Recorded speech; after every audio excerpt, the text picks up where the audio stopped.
करें कि संयुक्त परिवार में कुछ परिवर्तन जो हमें देखने के लिए मिलते हैं वर्तमान समय में, recent changes in joint family. तो वर्तमान जो भारतीय परिस्थितियां हैं उनमें संयुक्त परिवार एक बहुत ही संक्रमणशील अवस्था से गुजर रहा है। उसमें अनेक परिवर्तन हो रहे हैं।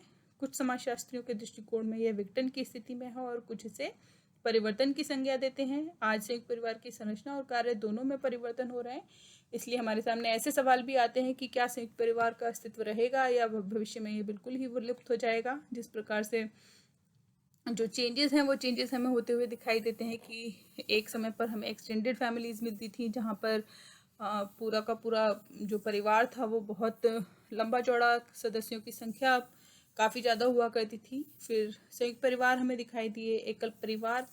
तो इस प्रकार, और अब हमारे सामने कुछ और नए कॉन्सेप्ट भी आ रहे हैं। हमारे सामने सिंगल जो पेरेंट फैमिली हमें दिखाई दे रहे हैं, एकल अभिभावक परिवार हमारे सामने आ रहे हैं, live in marriage, live in relationship वाले परिवार हमारे सामने आ रहे हैं।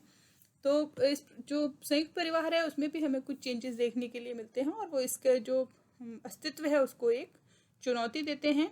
जैसे संपत्ति के अधिकारों में परिवर्तन हुआ है, चेंज इन प्रॉपर्टी राइट।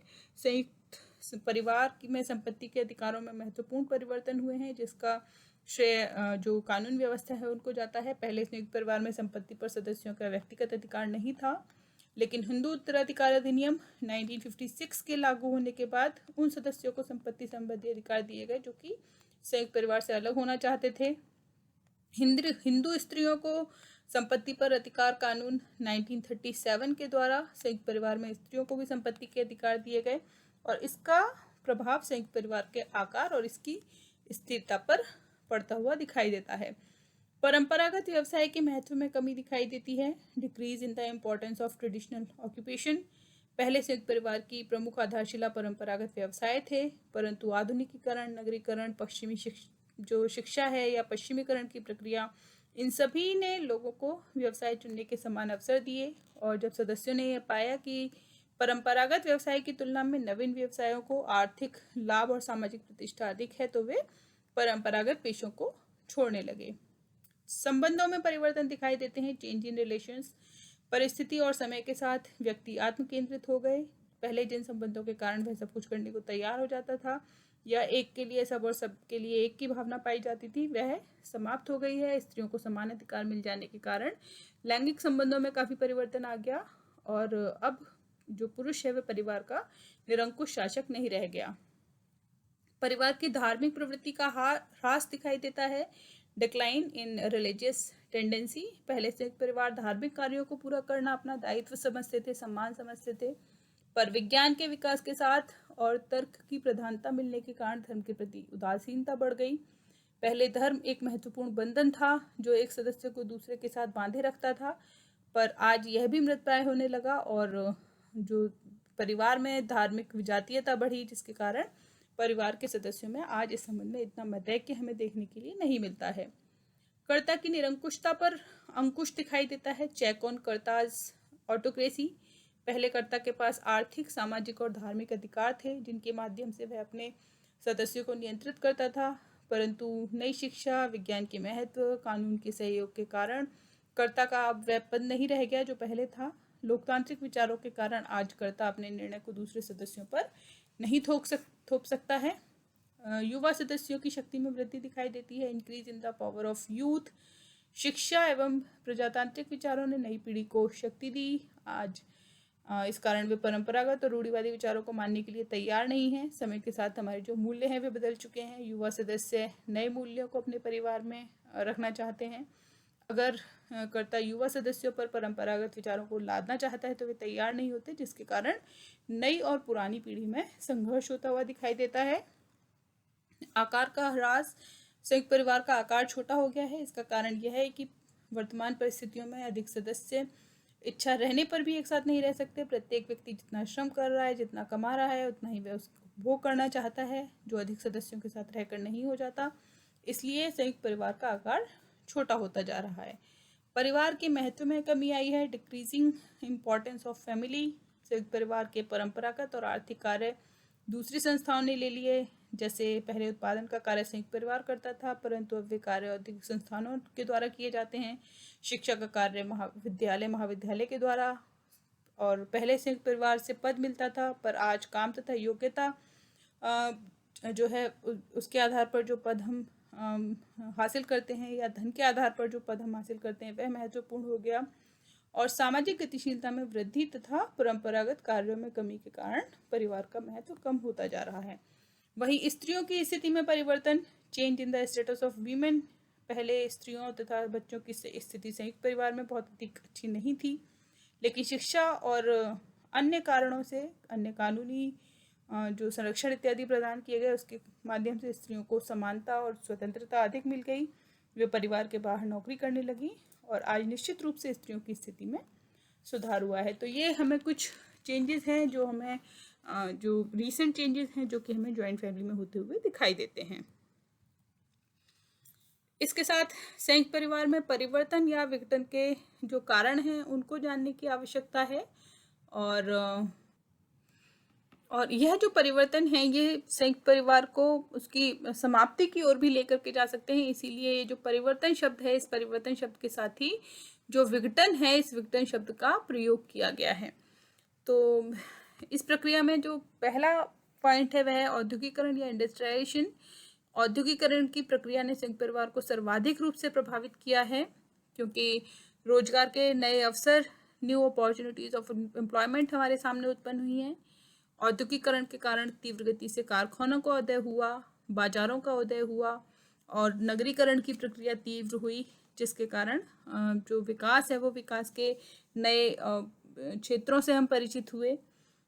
श्रमिकों की मांग में वृद्धि हुई और संयुक्त परिवार के सदस्य 3 कारणों से नए रोजगारों की ओर आकृष्ट हुए। एक तो श्रम का महत्व, उनके चूँकि संयुक्त परिवार में वे जो भी श्रम करते थे उसको कोई इम्पोर्टेंस नहीं दी जाती थी संयुक्तता की संस्कृति के कारण।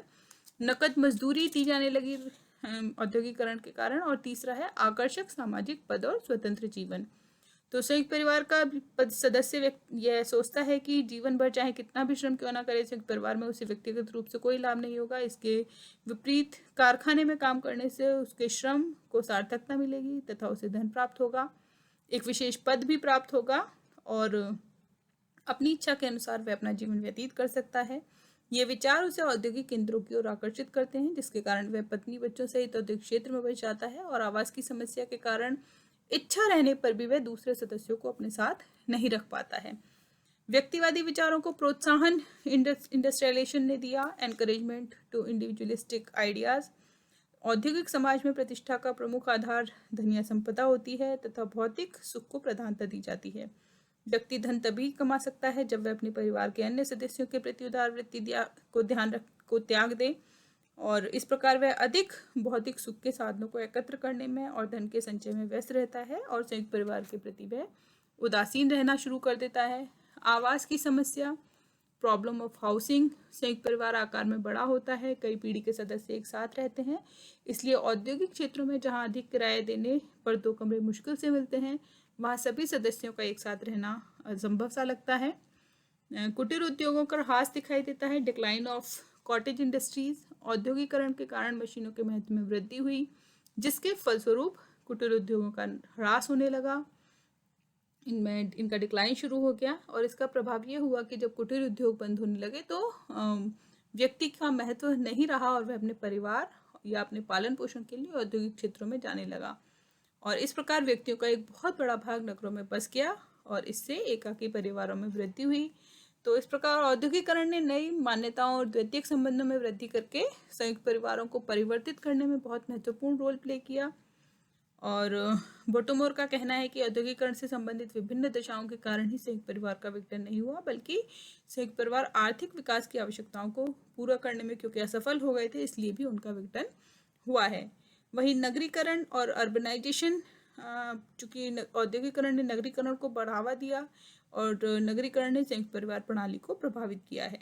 नगरीकरण के फलस्वरूप लोग नगरों की ओर आकर्षित होते हैं क्योंकि वहाँ नए व्यवसायों को अपनाए जाने की संभावना अधिक होती है। नगरों में निवास स्थान की समस्या के कारण बड़े परिवार में पाई जाने वाली आपसी मेल और सहयोग की भावना समाप्त होती जाती है और हर व्यक्ति अपना पृथक एकाकी जीवन और एकाकी परिवार बनाकर रहना चाहता है।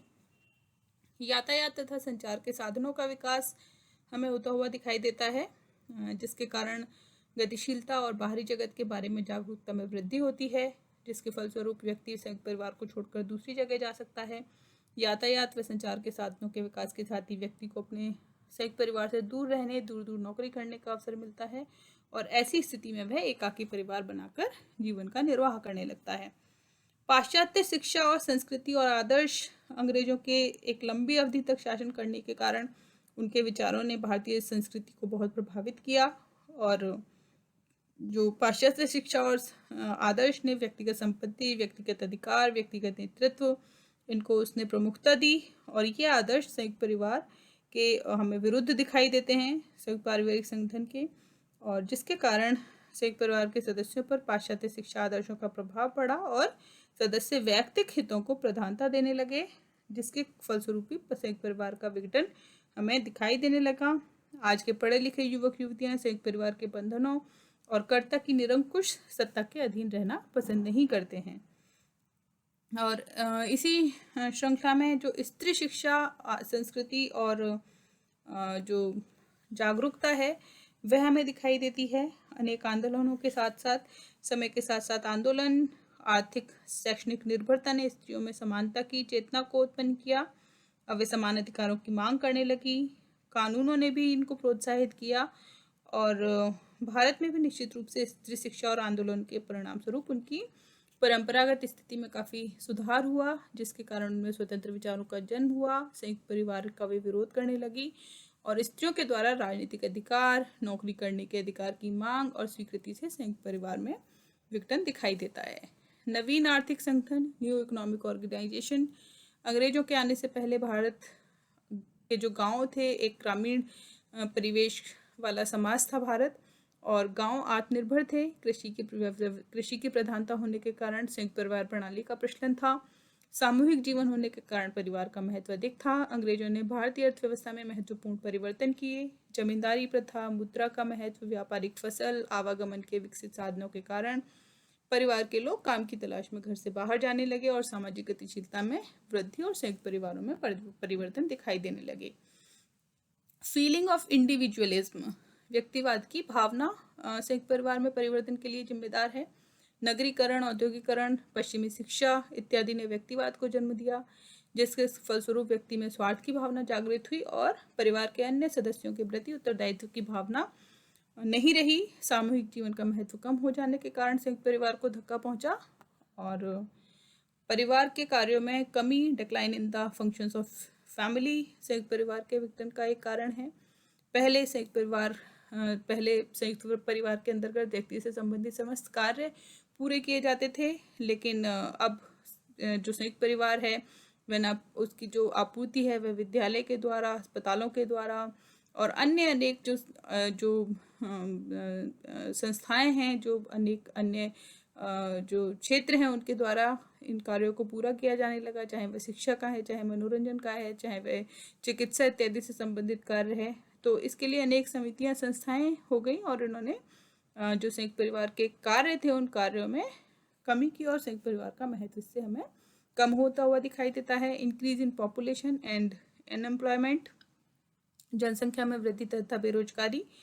तो जो जनसंख्या में वृद्धि है इस पर दो प्रकार से प्रभाव पड़ा। पहला यह कि संयुक्त परिवार के सदस्य की संख्या में वृद्धि होती है तथा दूसरा यह कि खेती की भूमि में वृद्धि नहीं होती, बल्कि उस पर आश्रित रहने वाले जो सदस्य हैं उनकी संख्या बढ़ती जाती है, जिसका फल ये हुआ कि निर्धनता और बेरोजगारी को प्रोत्साहन मिला और इसी से परेशान होकर लोग बाहर नौकरी करने जाने लगे और उनका संयुक्त परिवार से जो मोह था वह मोह समाप्त होता हुआ दिखाई दिया। पारिवारिक कलह या फैमिली डिस्प्यूट्स संयुक्त परिवार को परिवर्तित करते हैं। संयुक्त परिवार में सदस्यों की अधिक संख्या होने के कारण विचारों में संघर्ष होना स्वाभाविक सी बात है। वाद विवाद भी कभी कभी संघर्ष का रूप धारण कर लेता है और कभी कभी यह कलह बंटवारे का रूप धारण कर लेता है और व्यक्ति इस प्रकार के कलहपूर्ण वातावरण से त्रस्त होकर अलग एकाकी परिवार बसा लेते हैं। जो अलग अलग कानून जो बनाए गए उन्होंने संयुक्त परिवार को विघटित करने में बहुत महत्वपूर्ण अपना रोल प्ले किया, जैसे हिंदू विधवा पुनर्विवाह अधिनियम 1856, विधवा विशेष विवाह अधिनियम 1954 और हिंदू स्त्रियों का संपत्ति पर अधिकार 1937, शारदा एक्ट 1929, हिंदू विवाह और विवाह विच्छेद अधिनियम 1955, हिंदू उत्तराधिकार अधिनियम 1956 और दहेज निरोधक अधिनियम 1961। इसी प्रकार घरेलू हिंसा अधिनियम 2005। तो ये जो अलग अलग कानून हैं, इन कानूनों ने और न्यायालयों ने व्यक्तियों को प्रोत्साहित किया और जो वैयक्तिक विचार हैं व्यक्ति उनका शिकार होता चला गया। तो ये हमें परिवार के कुछ जो संयुक्त परिवार से संबंधित जो अलग अलग विचार हैं ये हमें दिखाई देते हैं और इसके आधार पर यह समझने की कोशिश किया जा सकता है कि संयुक्त परिवार का जो फ्यूचर है वो फ्यूचर किस प्रकार का होगा।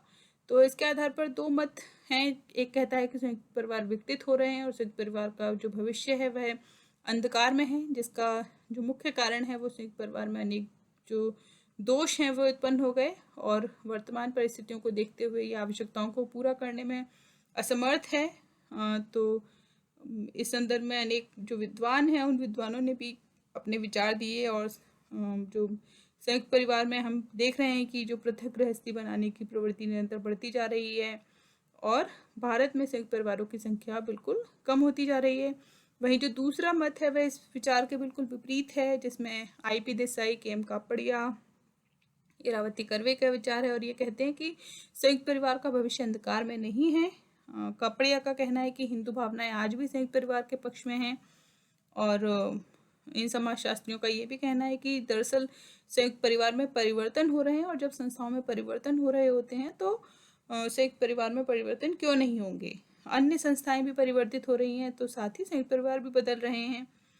और श्रीनिवास का मानना है कि आधुनिक युग में भी संयुक्त परिवार की महत्ता बढ़ती जा रही है एवं संयुक्त परिवार की भावना केवल अलग रहने से ही समाप्त नहीं हो जाती है। और IP देसाई ने महुआ गांव का अध्ययन किया और ये पाया कि संयुक्त परिवार की वह भावना आज भी बहुत मजबूत है। और कापड़िया ने भी मुंबई का एक सर्वेक्षण किया और यह पाया कि 57% लोग आज भी संयुक्त परिवारों में रहने के पक्ष में हैं। और इस आधार पर यह निष्कर्ष निकाला जा सकता है कि संयुक्त परिवार का अब वह स्वरूप नहीं रहा जो कि पहले था, क्योंकि इसकी संरचना और प्रकार्य में महत्वपूर्ण परिवर्तन हुए हैं। आने वाले समय में ये बिल्कुल समाप्त या विकृत हो जाएगा यह कहना गलत है, क्योंकि आज भी जो भारत है वो गाँव का देश है, ग्रामीण संस्कृति वाला देश है और आज भी हमारे देश की लगभग 65 से 70% जो पॉपुलेशन है वो आज भी गांव में निवास करती है। आज भी कृषि उनका मुख्य व्यवसाय है और बदलते हुए परिवेश के साथ संयुक्त परिवार के दोषों को यदि दूर कर लिया जाए तो निस्संदेह संयुक्त परिवार का जो भविष्य है वह उज्ज्वल है। तो आज के लिए इतना ही, बाकी हम नेक्स्ट क्लास में करेंगे। Thank you.